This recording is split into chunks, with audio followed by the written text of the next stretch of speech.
Hello everyone, कैसे हैं आप सब? बढ़िया है। चलिए, अच्छी बात है, बढ़िया होना भी चाहिए। बेसिकली मैं आज टॉपिक लेके आई हूँ केंद्र का बजट, यानी कि जो भी आप पेपर देने वाले हैं इस साल में, यानी कि अगले साल का जब तक बजट नहीं आता, जब तक जो भी आप पेपर देंगे तो इसी 20-21 के बजट से क्वेश्चन पूछे जाएंगे। और बजट से क्वेश्चन सभी एग्ज़ाम्स में पूछे जाते हैं, चाहे आप यूपीएससी का दे रहे हैं या किसी स्टेट पीसीएस का दे रहे हैं या आप किसी भी स्टेट से बिलोंग करते हैं बेसिकली, या कोई भी एग्ज़ाम दे रहे हैं, तब भी ये केंद्र का बजट आपके लिए इम्पोर्टेंट हो जाता है। आपको पता होना चाहिए कि बेसिकली जो हमारा बजट आया है उसमें क्या क्या बातें की गई हैं, कोई नई योजना तो लॉन्च नहीं हुई है, या किस योजना को कितना ऋण दिया गया है। बेसिकली कुछ फैक्चुअल क्वेश्चन भी पूछे जाते हैं स्टेट पीसीएस में। और अभी पीसीएस यूपी पीसीएस के एग्ज़ाम है ना, यूपीपीएससी होता है बेसिकली, याद रखिएगा, वो यूपीपीएससी होते हैं, बट हम लोग आम भाषा में यूपीपीएससी पीसीएस जल्दी में बोल देते हैं, परंतु अगर सही शब्द होता है वो होता है यूपीपीएससी। चलिए देखते हैं बेसिकली बजट, केंद्रीय बजट 2020-21 में क्या क्या बातें कही गई हैं। सबसे पहले बजट के 3 महत्वपूर्ण घटक हैं। क्या घटक है? ये 3 महत्वपूर्ण घटक हैं, याद रखिएगा, आपसे पूछे जा सकते हैं। और कथन कारण के क्वेश्चन आप सिर्फ यूपीएससी नहीं पूछता, आप प्रत्येक कोई भी एग्जाम में आप देख सकते हैं, ये बजट में पूछ लिए जाते हैं कथन कारण के क्वेश्चन में। तो बजट के 3 महत्वपूर्ण घटक क्या हैं? महत्वाकांक्षी भारत, पहला क्या है? महत्वाकांक्षी भारत। दूसरा, सभी के लिए आर्थिक विकास, क्या? सभी के लिए आर्थिक विकास। और तीसरा, जिम्मेदार समाज, क्या? जिम्मेदार समाज। तो ये तीनों बजट के महत्वपूर्ण घटक हैं। अब हम एक एक को थोड़ा इसमें क्या बातें कही गई ये देख लेते हैं, थोड़ा बस बुलेट पॉइंट में ही देखेंगे, और बुलेट पॉइंट ही वहाँ पर पूछे जाते हैं, मेन पॉइंट, कोई हम डिस्क्रिप्टिव नहीं कर रहे हैं इसको। तो महत्वाकांक्षी भारत के तहत क्या है? जिसमें समाज के सभी वर्गों तथा स्वास्थ्य व शिक्षा की पहुंच, जो समाज के जितने भी वर्ग हैं उनकी पहुंच शिक्षा और स्वास्थ्य तक हो सके, यानी कि वो स्वस्थ भी रहें और उनको शिक्षा भी मिले, तथा रोजगार के बेहतर अवसर प्राप्त हो सके, जिससे उनका जीवन स्तर ऊंचा व अच्छा हो सके। यह किस के तहत है? महत्वाकांक्षी भारत के तहत ये बात है, यानी कि महत्वाकांक्षी भारत जो घटक है पहला, उसके तहत इन बिंदुओं पर कार्य किया जाएगा। दूसरा, सभी के लिए आर्थिक विकास, यानी कि सबका साथ, सबका विकास और सबका विश्वास, इस टैगलाइन के साथ इस घटक में कार्य किया जाएगा। क्या? याद रखिएगा, क्या टैगलाइन है? सबका साथ, सबका विकास और सबका विश्वास। बहुत महत्वपूर्ण है ये, आप याद रखिएगा, और पूछे भी जा सकते हैं कि किस घटक से मिली हुई है ये। तो ये सेकंड, सभी के लिए आर्थिक विकास से रिलेटेड है ये टैगलाइन।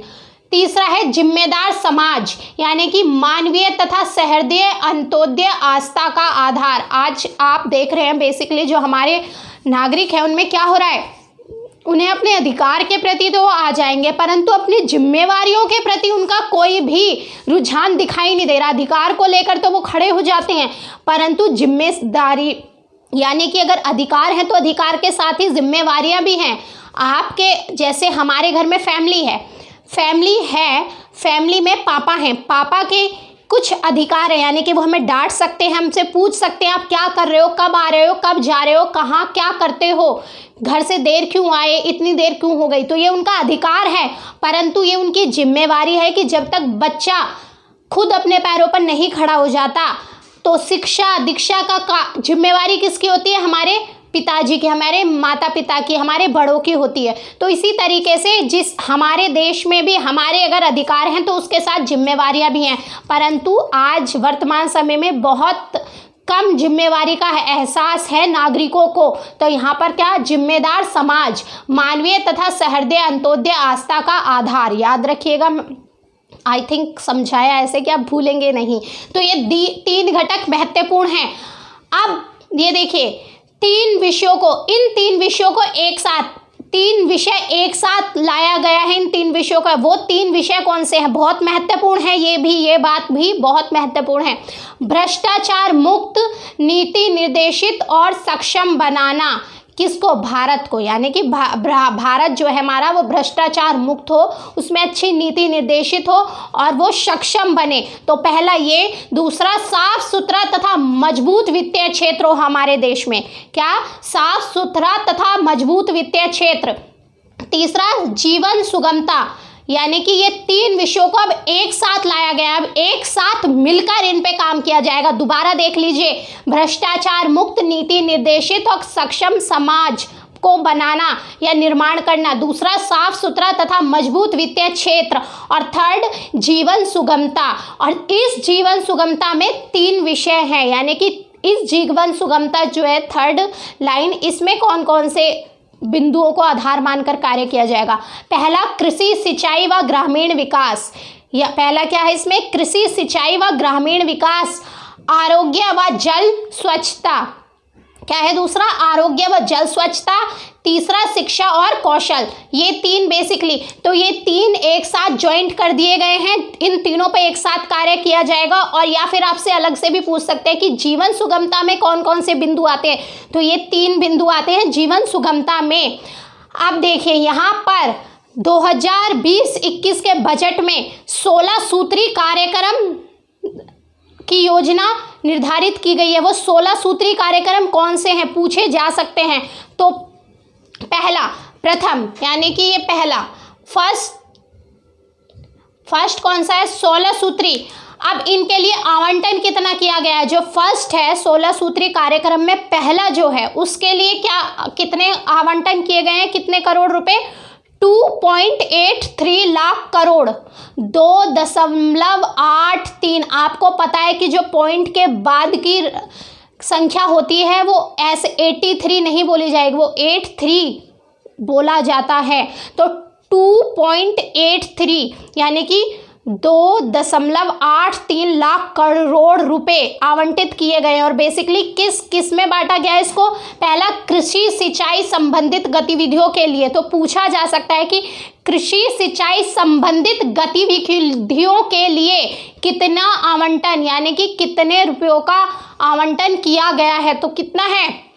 1.60 लाख करोड़।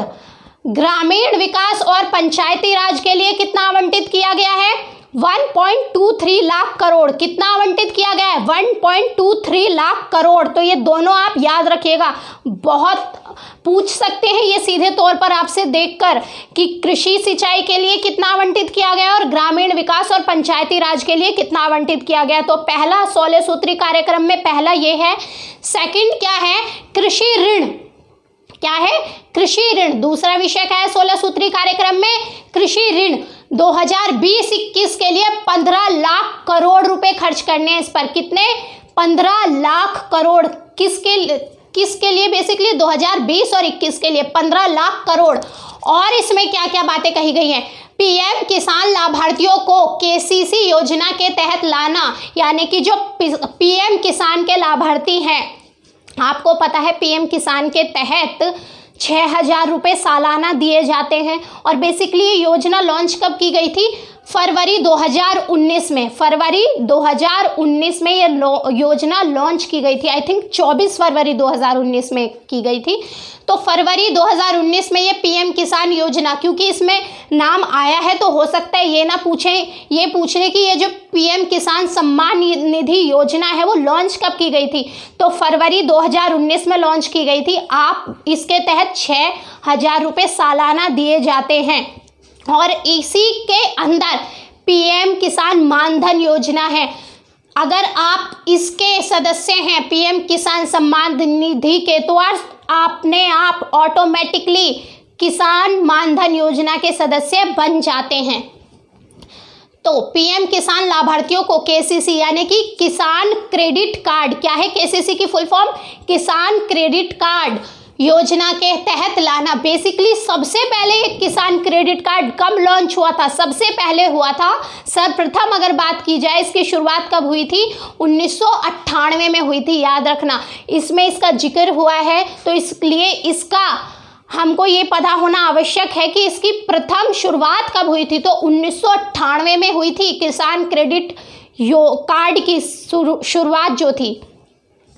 नाबार्ड को पुनर्वित्त योजना व विस्तार करना। आप पता है कि नाबार्ड हमारी कृषि से रिलेटेड बैंक है, तो इसको पुनर्वित्त करना यहाँ या साथ ही साथ पुनर्वित्त करने के साथ यानी कि इसकी और राशि बढ़ाना। पुनर्वित्त यानी कि दोबारा और राशि बढ़ाना, इसकी राशि में इसकी जो पैसे हैं उसमें बढ़ोतरी करना। तो नाबार्ड की वो पुनर्वित्त योजना व विस्तार करना, इसका विस्तार करना यानी कि बेसिकली आप कहें तो इसके जितने अधिकार थे पहले से ज़्यादा ये जितना ये ऋण दे सकता था, और इन सब जितने भी आधार हैं उसको ध्यान में रखकर उनका विस्तार किया गया है। पहले कम थे, अब थोड़ा ज़्यादा बढ़ा दिए गए हैं इसके अधिकार। तो नाबार्ड को पुनर्वित्त योजना व विस्तार करना। अब तीसरा क्या है? थर्ड क्या है 16 सूत्री कार्यक्रम में? जल संकट से जूझ रहे 100 जिलों के लिए उपाय करना। बेसिकली संख्या याद रखिएगा आप, 100 जिलों के उपाय करना। 100 जिलों के लिए बेसिकली सबसे पहले कितने जिले लिए गए हैं? प्रथम तौर पर 100 जिले लिए गए हैं। अब बेसिकली ऐसा नहीं कहा गया है कि किसी भी एक राज्य से लिए गए हैं, नहीं, बस सिर्फ यहाँ पर यह जिक्र है कि 100 जिले, वो हो कहीं से भी सकते हैं। तो जल संकट से जूझ रहे 100 जिलों के लिए उपाय करना। तीसरा कौन सा है? ये। और चौथा कौन सा है? नीली अर्थव्यवस्था। नीली अर्थव्यवस्था के तहत क्या बात की गई है? 2024-25 तक मत्स्य निर्यात यानी कि जो मत्स्य मछली का निर्यात है को 1 लाख करोड़ रुपए तक पहुंचाना। बहुत इंपॉर्टेंट बात है, ये याद रखिएगा। कब तक करना है? 2024-25 तक। जरूरी नहीं है कि ये इस बार के एग्जाम में, अगली बार जो आप एग्जाम देते हैं यानी कि आगे के बजट में भी, तो ये तो 2024-25 तक के लिए कर दी गई है बात, तो इनको आगे भी पूछा जा सकता है, तो याद रखिएगा आप ये बात। तो 24-25 तक, कब? 2024-25 तक मत्स्य निर्यात को 1 लाख करोड़ रुपए तक पहुंचाना। 2022-23 तक देश में 200 लाख टन मत्स्य उत्पादन। कितना? 200 लाख टन मत्स्य उत्पादन। कब तक? 2022 से 23 में। 3477, कितना? 3477 मित्रों व 500 मत्स्य पालन कृषक संगठनों। संख्या देखिए, बेसिकली 3477 मित्रों व 500 मत्स्य पालन कृषक संगठनों द्वारा युवाओं को मत्स्य पालन क्षेत्र से जोड़ना है। बेसिकली युवाओं को भी इस क्षेत्र में आकर्षित करना है। इसका उद्देश्य कि युवाएं भी इस क्षेत्र में आए, हमारे जो युवा हैं वो भी इस क्षेत्र में आए और इस क्षेत्र को बढ़ोतरी मिले। बेसिकली कई एग्जाम्स में सीधे ये फैक्चुअल क्वेश्चन पूछ लिए जाते हैं संख्या देकर आपसे, इसलिए कह रही हूँ कि इन पे भी ध्यान दीजिएगा। शैवालों तथा समुद्री खरपतवारों की खेती तथा केज कल्चर को प्रोत्साहन करना। क्या? केज कल्चर को, शैवालों तथा समुद्री खरपतवारों की खेती तथा केज कल्चर को प्रोत्साहित करना, ये भी नीली अर्थव्यवस्था के तहत ही आता है। समुद्री मत्स्य संसाधनों के विकास तथा प्रबंधन संरक्षण के लिए फ्रेमवर्क तैयार करना। और क्या कहा गया है? समुद्री मत्स्य संसाधनों के लिए विकास, प्रबंधन, संरक्षण के लिए फ्रेमवर्क तैयार करना। आपसे पूछा जा सकता है, या तो ये पूछ सकते हैं कि जो नीली अर्थव्यवस्था है वो 16 सूत्री कार्यक्रम में किस नंबर पर है, तो 4th नंबर पर है। या फिर ये भी पूछा जा सकता है कि क्या क्या बातें कही गई हैं नीली अर्थव्यवस्था के तहत, ये भी पूछा जा सकता है। तो कुछ भी छोड़कर जाना।